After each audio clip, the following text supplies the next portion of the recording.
Bismillahirrahmanirrahim. Assalamualaikum warahmatullahi wabarakatuh. Alhamdulillahirabbil alamin. Wassalatu wassalamu ala asyrofil anbiya'i wal mursalin. Sayyidina wa nabiyina Muhammadin wa ala alihi wa ashabihi man tabi'ahum bi ihsanin ila yaumiddin. Amma ba'du. Alhamdulillah, segala puji bagi Allah atas nikmat hidayah dan iman serta kesehatan. Pada kesempatan kali ini kita kembali dapat melanjutkan pembahasan kitab Imtahul Asma' fi Syarhi Matan Abi Syuja'. Shalawat salam mudah-mudahan senantiasa dihaturkan kepada Nabi besar Muhammad sallallahu alaihi wa alihi wasallam. Mudah-mudahan kita semua mendapatkan syafaat dari beliau di hari akhir nanti, amin ya rabbal alamin. Mengawali pembahasan kita, marilah kita bersama membaca Al-Fatihah. Kita haturkan kepada guru-guru kita, kepada ulama-ulama Islam, pada kiai-kiai kita, khususnya kepada muallif kitab Ghaya wa Takrib dan juga muallifah kitab Imtahul Asma'. Mudah-mudahan kita semua mendapatkan berkah dan manfaat dari ilmu yang kita pelajari kali ini. Ala hadhihi shalihah wa quluna tayyibah naqo muwaffiqan al-Fatihah. Amin. Rahmanir-Rahim. Maliki yaumiddin. Shiratal ladzina an'amta 'alaihim ghairil maghdubi 'alaihim. Alhamdulillah, pada pekan yang lalu kita telah selesai membahas hal-hal yang membatalkan sholat. Insya Allah pada kesempatan kali ini kita akan melanjutkan pembahasan pada hal-hal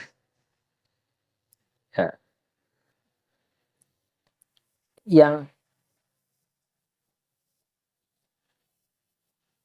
angka, hal-hal yang berkaitan dengan angka dalam sholat. Angka-angka yang ada dalam sholat. Faslun fima tashtamilu alaihi sholat.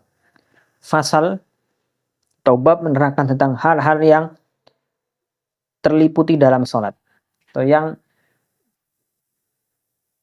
ada di dalam sholat. Yang pertama yaitu wa raka'atul faraidi sab'ata asyara raka'atan. Jadi rakaat sholat fardu yang harus kita penuhi dalam sehari semalam, ini untuk orang yang tidak mengqashah sholat. Untuk yang tidak mengqashah sholat, maka sehari semalam adalah 17 rakaat yang harus dipenuhi. Adapun rakaatnya sebagaimana yang sudah kita tahu, subuh 2 rakaat, zuhur, asar 4 rakaat, maghrib 3 rakaat, dan isya 4 rakaat. Fiha arba'un wa thalathuna sajdatan. Nah, dari 17 rakaat ini jumlahnya ada 34 sujud. Karena satu kali rakaat itu, satu rakaat ada 2 kali sujud. Maka menjadi 34 sujud. Kemudian dari 34 sujud ini ada 94 takbir. Arba'un wa tis'una takbiratan. Ada 94 takbir.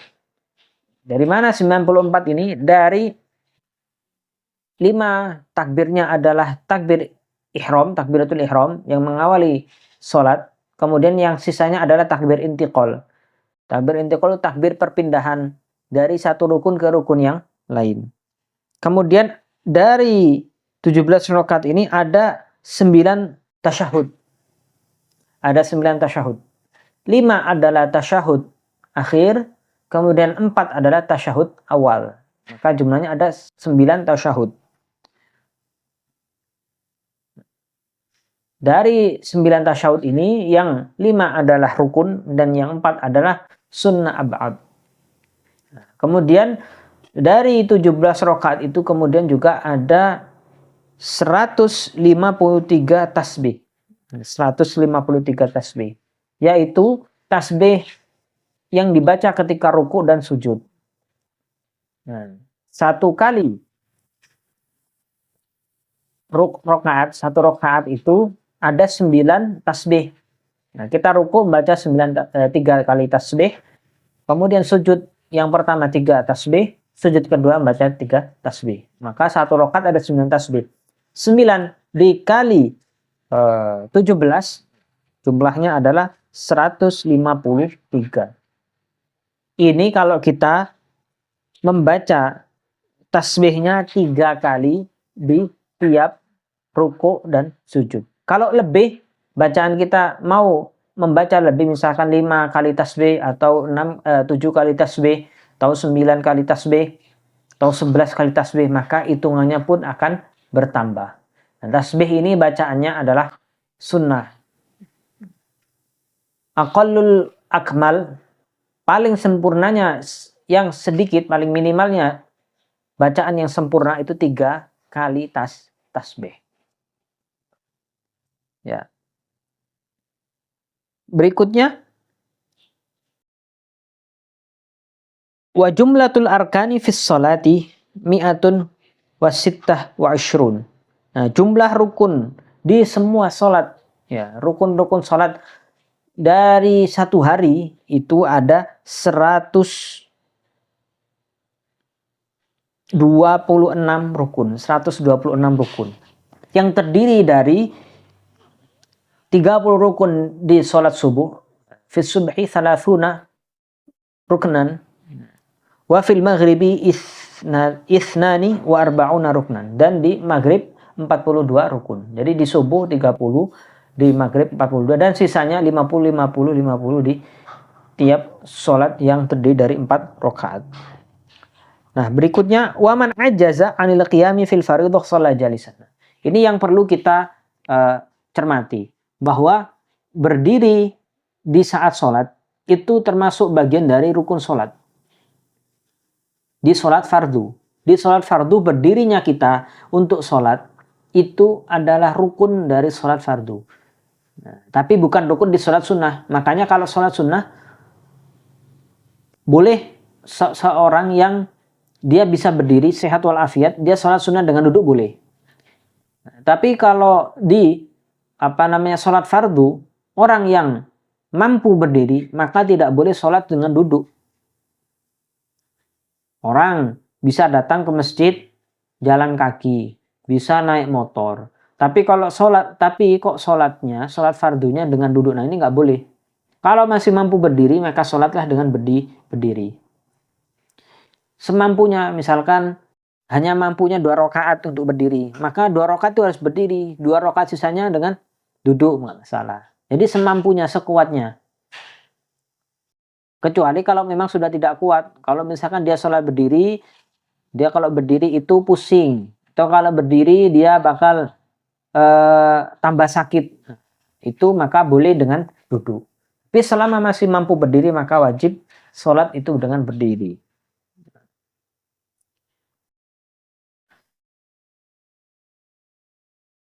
Fa'in shalla qa'idan qa'ada kaifa sya'.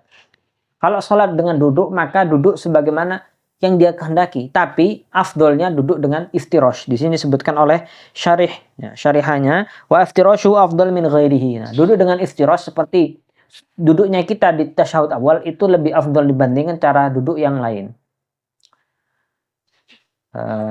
Jadi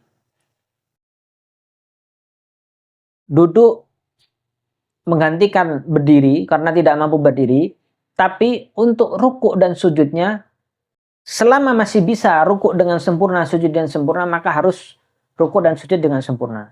Misalkan dia nggak bisa berdiri untuk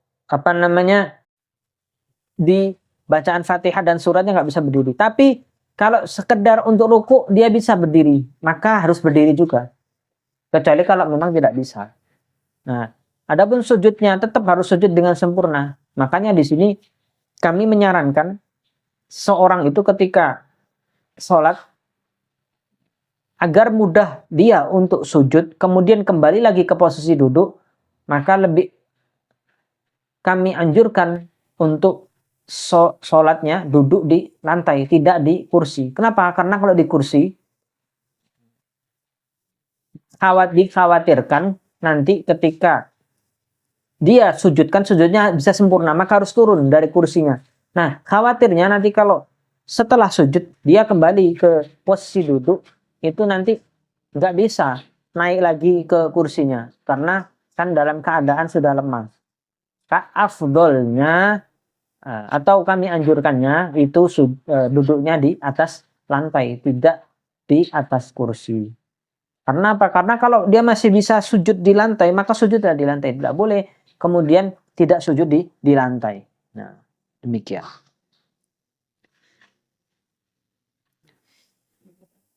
Fa in istata'a an yaquma li ruku'i qama. Ini tadi.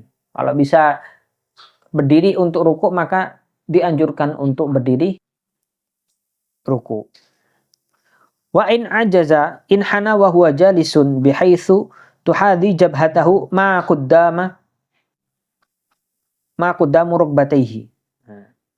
Kalau misalkan dia tidak bisa ruku dalam keadaan berdiri, maka rukuklah dengan membengkokkan atau membungkukkan badan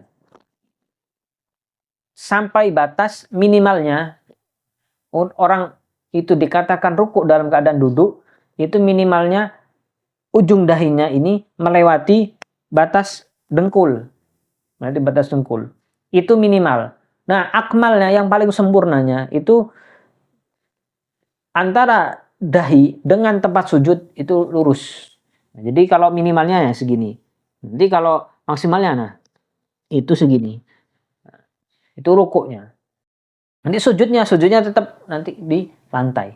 Tidak sujud hanya isyarat saja, tapi dahinya tidak sampai ke lantai. Karena selama masih bisa ke lantai, maka ke lantai.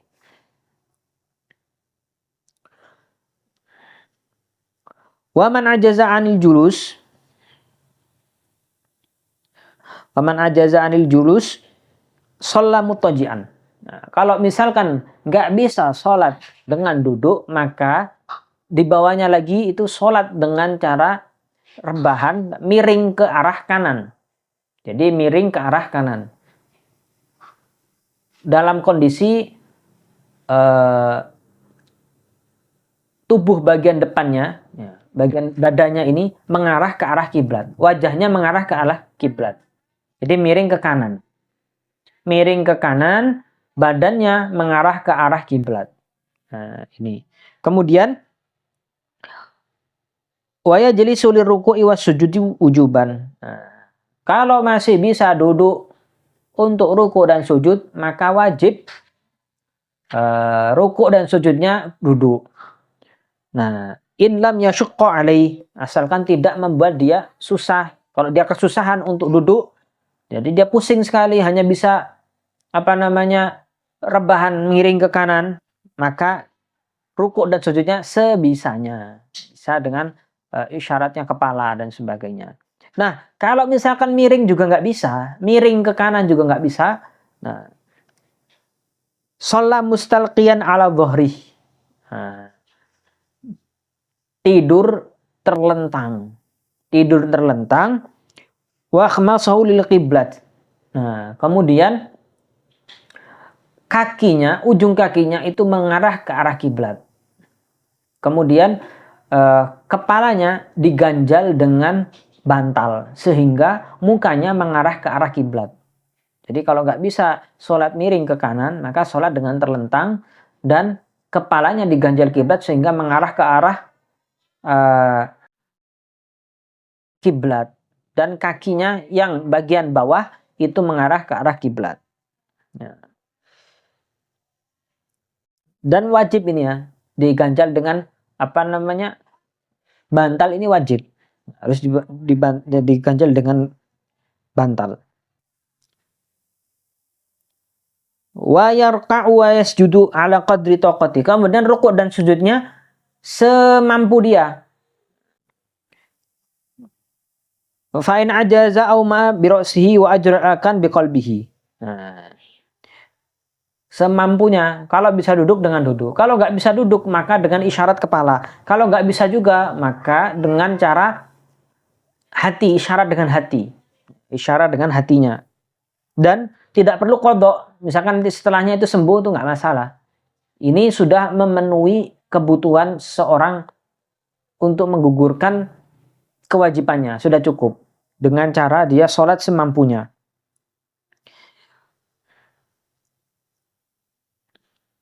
Ini bagi yang tidak mampu. Kalau yang mampu, kemudian kok sholat sambil rebahan atau duduk, maka tidak sah sholatnya. tidak sah sholatnya. Harus sholat sesuai yang dia mampu, sesempurna mungkin. Kecuali tadi kalau sholat sunnah. Kalau sholat sunnah, orang yang bisa berdiri boleh juga untuk sholat sunnah dengan duduk. Karena di sholat sunnah, berdiri itu bukan rukun dari sholat. Wala yajuzu lil insani an yatruka sholata madama yaqil.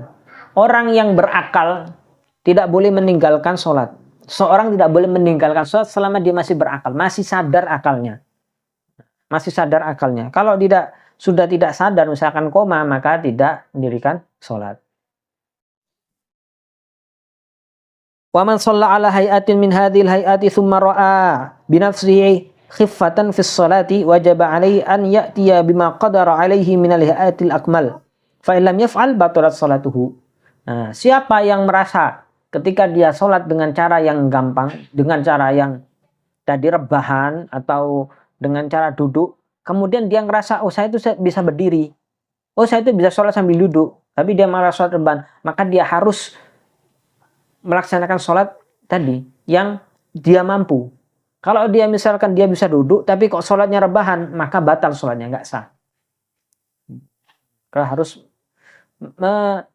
dirikan sholat dengan cara yang sempurna, sesempurna mungkin yang dia mampu. Berikutnya faslun fi sujudi sahwi. Nah, ini fasal menerangkan tentang sujud sahwi. Nah, ini menerangkan tentang macam-macam hal yang ditinggalkan, yang mungkin ditinggalkan dalam sholat. Macam-macam hal yang mungkin ditinggalkan dalam sholat. Nah, hal-hal yang mungkin ditinggalkan dalam sholat itu ada 3 macam.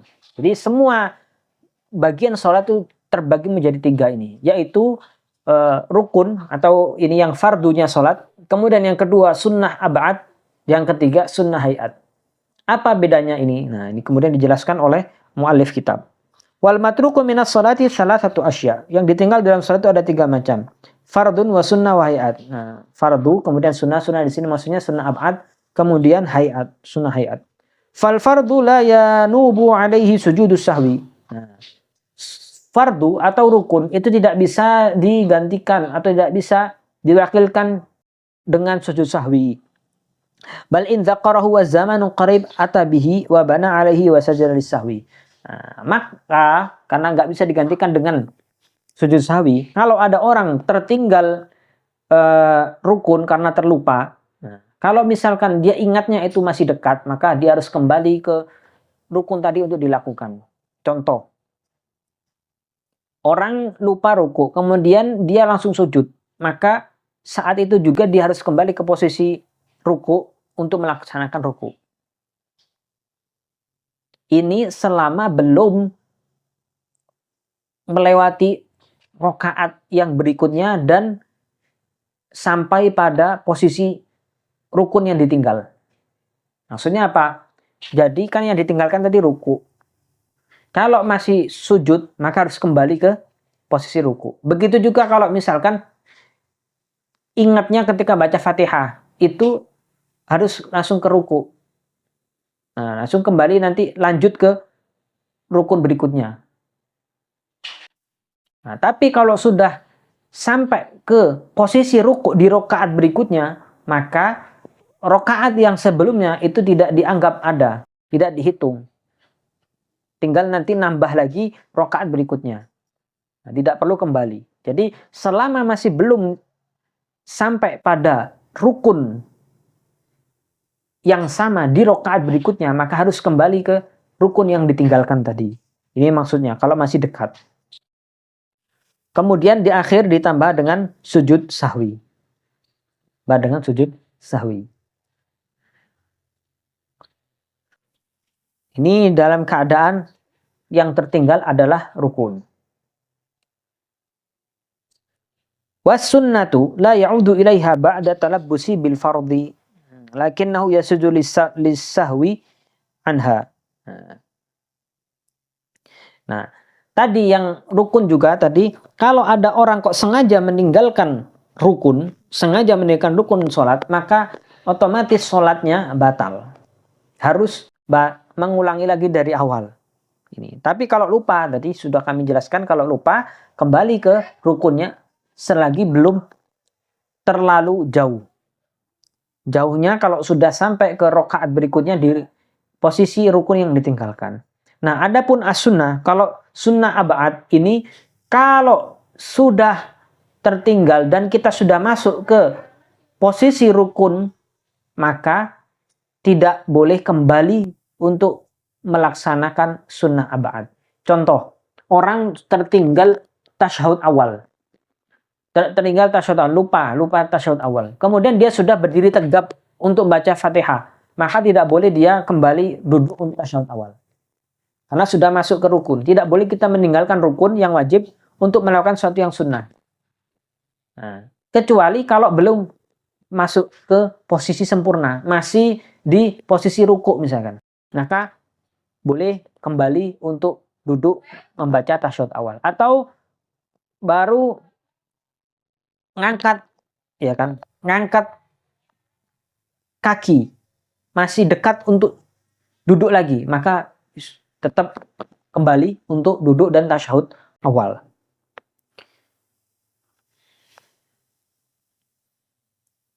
Nah, kalau misalkan tertinggal, keburu sudah masuk ke rukun, maka nanti sebelum salam disunnahkan untuk melaksanakan sujud sahwi.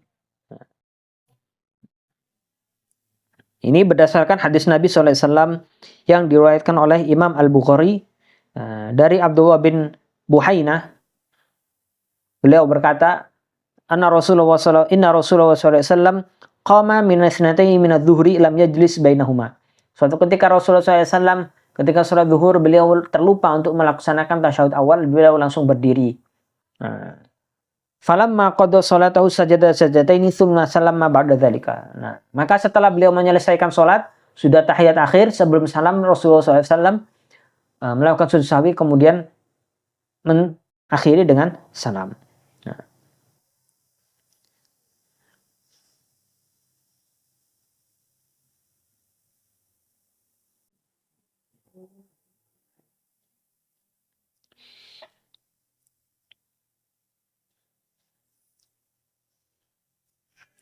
Nah ini tadi kalau misalkan kita terlupa. Tapi kalau sengaja, wa in tarakahu amidan lam yajuz an ya'uda in jawaza haddar ruku'. Fa in lam yujawizhu ada wala syai'a alaihi. Nah, kalau sudah sengaja meninggalkan, kemudian kita sudah melewati posisi ruku', maka nggak boleh kembali. Ini bedanya. Kalau sengaja. Tapi kalau lupa, kalau masih posisi ruku' boleh kembali. Kalau sengaja meninggalkan sunnah abad, kemudian misalkan tasyahud awal, kemudian sudah posisi 50% lebih lah dari rukun berikutnya, maka itu tidak boleh kembali ke posisi sunnah abad, harus lanjut. Nah, kemudian nanti bisa tasyahud awal. Begitu juga kunut. Kunut itu kan di mazhab Syafi'i termasuk sunnah abad. Nah, termasuk sunnah abad. Kalau kita terlupa kunut, kemudian dahi kita belum nempel untuk sujud, maka disunahkan tetap kembali untuk baca kunut subuh. Jadi kalau misalkan dahinya sudah nempel ke tempat sujud, maka tidak boleh kembali untuk sujud untuk baca kunut. Nanti tinggal diganti dengan sujud atau disunahkan melakukan sujud sahwi. Nah, kalau misalkan sudah dahinya sudah di tempat sujud. Kalau belum, masih dibolehkan untuk kembali dan membaca kunut subuh.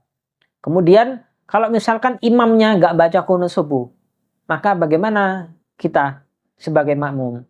Makmum bisa membaca kunut yang ringkas. Sebagaimana yang dulu kami ajarkan, bahwa kalau membaca kunut yang ringkas itu bisa dengan Allahumma ghfir ya ghafur wa sallallahu alaihi wasallam Muhammad. Itu sudah cukup.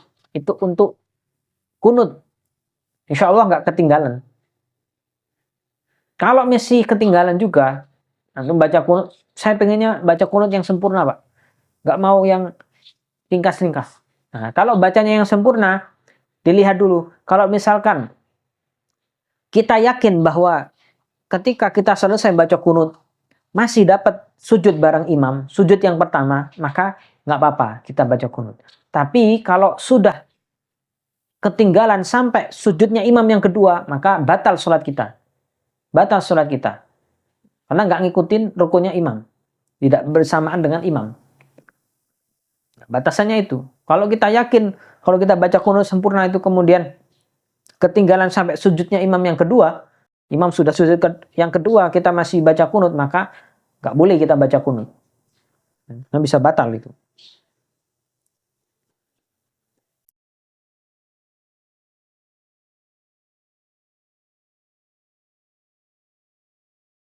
Nah, ini untuk sunnah abad.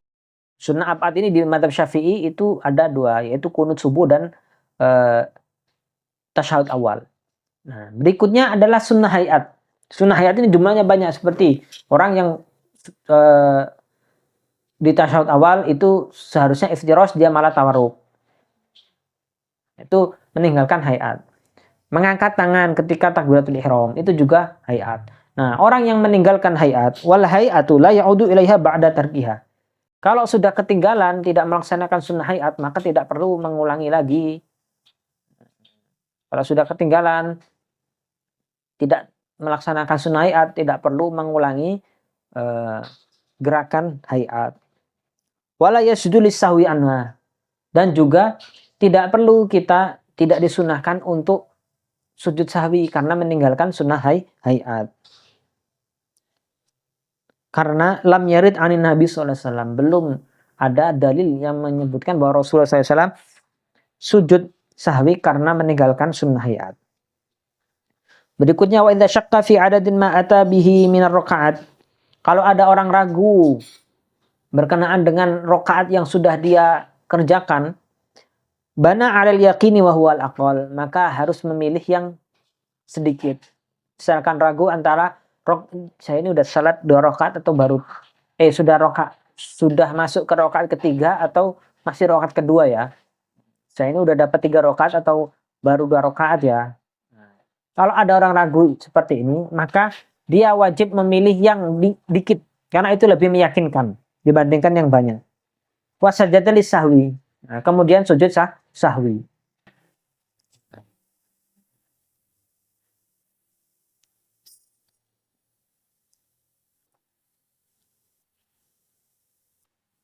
Nah, berikutnya kalau ada orang ragu apakah dia sudah melakukan suatu rukun atau tidak. Beda ya, kalau tadi itu yakin, dia yakin meninggalkan rukun. Kalau ini ragu antara dia sudah melakukan rukun atau enggak. Kalau ada orang ragu apakah dia sudah melakukan rukun atau tidak, maka dia harus memilih bahwa dia belum melakukan rukun. Tadi saya sudah ruku atau belum ya? Pilih dia belum rukun. Belum ruku. Pilih bahwa kita itu belum ruku. Baru kemudian kita melakukan ruku. Nanti tinggal kita sujud sahwi. Ini kalau misalkan masih di dalam sholat. Nah, kalau misalkan sudah di luar sholat, sudah salam, baru kita muncul rasa keraguan, maka tidak perlu kita hiraukan keraguan itu. Tidak perlu kita pedulikan. Yakinlah bahwa kita sudah melaksanakan sholat dengan sempurna. Fala syai'a alaihi. Tak perlu melakukan sujud sahwi dan sebagainya. Karena kalau zahirnya, nyatanya itu dia sudah sholat secara sempurna. Kecuali kalau ada orang yang mengingatkan misalkan, oh kamu tadi benar, saya melihat kamu tadi nggak ruku di rakaat ketiga. Nah, maka ini harus menyempurnakan. Nah, bagaimana menyempurnakannya? Kalau ada orang meninggalkan rukun secara yakin dan dia baru ingat setelah salam, maka dilihat. Kalau misalkan setelah salam itu tidak ada jeda, misalkan setelah salam ada yang ingatkan, kamu tadi nggak ruku di rakaat ketiga. Nah, langsung takbiratul ihram tambah rakaat lagi. Anggap yang tadi tidak ada rukuknya itu tidak dihitung, maka tambah 1 rakaat lagi. Ini kalau tidak ada jeda. Kalau misalkan ada jeda setelah salam, terus kita ngobrol-ngobrol, ya kan, pindah jalan-jalan kemana, baru diingatkan oleh orang, saya tadi melihat kamu nggak ruku di rakaat ketiga. Nah, dalam keadaan seperti ini maka sholatnya nggak sah, harus mengulang dari awal. Ini bedanya. Kalau dekat jaraknya maka tinggal nambah rakaat. Kalau jauh maka jedanya, kalau jauh maka harus mengulang dari awal sholatnya.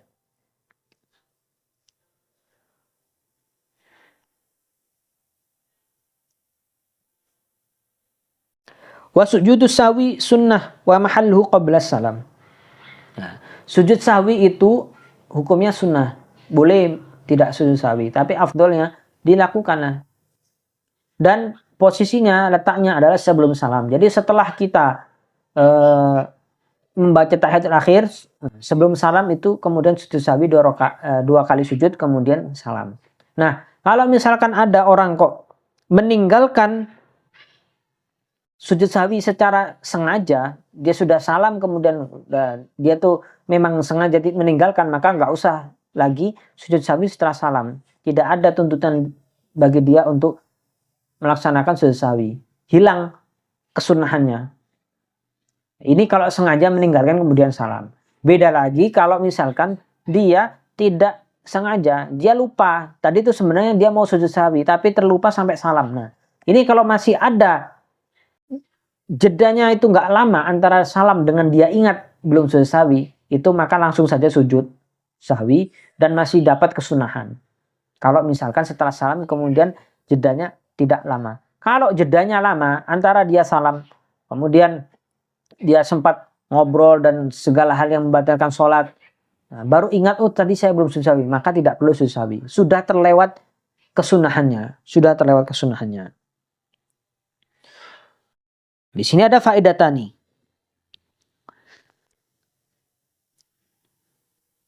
Orang yang mau sujud sahwi, wajib bagi dia niat sujud sahwi sebelum sujud sahwi. Niatnya di mana? Niatnya di hati, bukan dilafalkan. Niatnya cukup di hati. Ini bagi siapa? Bagi imam dan orang yang sholat sendiri. Orang yang tadi meninggalkan sunnah-sunnah tadi, sunnah ab'ad, atau sempat meninggalkan rukun kemudian diganti dengan rukunnya, mendatangi rukunnya, atau ditambah rakaatnya, disunnahkan sujud sahwi dan dia niat dulu sebelum sujud sahwi. Ini bagi imam dan juga orang yang sholat sendiri. Adapun makmum cukup diwakilkan imam sujud sahwi, niatnya diwakilkan imam. Dan kita kalau jadi makmum, imam sujud sahwi, maka kita ikut sujud sahwi. Dan makmum tidak disunnahkan sujud sahwi atas kelalaiannya sendiri. Pak, contohnya misalkan imamnya itu nggak lupa tahiyat awal, tapi makmumnya sempat lupa tahiyat awal. Rupanya bagaimana? Dia sudah pada posisi berdiri, imamnya rakaat tasyahud awal. Nah, dalam kondisi seperti ini, makmum harus kembali ngikuti gerakannya imam. Dia harus duduk kembali, meskipun sudah posisi berdiri. Karena ngikuti gerakannya imam. Tapi kalau imam atau kita sholat sendiri sudah sampai posisi berdiri, maka nggak boleh kembali ke posisi tasyahud awal. Duduk, nggak boleh. Tapi kalau posisinya kita sebagai makmum, kita terlupa kemudian berdiri, tapi imamnya nggak lupa, kembali lagi untuk mengikuti gerakannya imam. Nah, ini kan imamnya benar, makmumnya lupa. Nah, ini makmum sebelum salam tidak disunnahkan untuk sujud sahwi. Tidak perlu sujud sahwi. Nah, tapi kalau imamnya yang lupa, kemudian dia ternyata nggak sujud sahwi, makmum tetap disunnahkan sujud sahwi atas lupanya imam. Meskipun imamnya nggak sujud sahwi, kita boleh imam salam, kita nambahi sujud sahwi sendiri, kemudian kita salam. Itu nggak apa-apa. Jadi ini perbedaannya antara sholat sendiri dan imam, kemudian menjadi makmum. Kalau makmum, sujud sahwinya itu atas lupanya imam, bukan atas lupanya diri sendiri. Lupanya diri sendiri tidak disunahkan untuk melakukan sujud sahwi kalau makmum. Ini saja yang bisa kami sampaikan. Mudah-mudahan dapat bermanfaat untuk kita semua. Apabila ada kekurangan, mohon maaf sebesar-besarnya. Apabila ada pertanyaan, bisa disampaikan di kolom komentar atau ke pengurus kaum muslim. Bil taufiq wal hidayah wa ridha wal inayah. Assalamualaikum warahmatullahi wabarakatuh.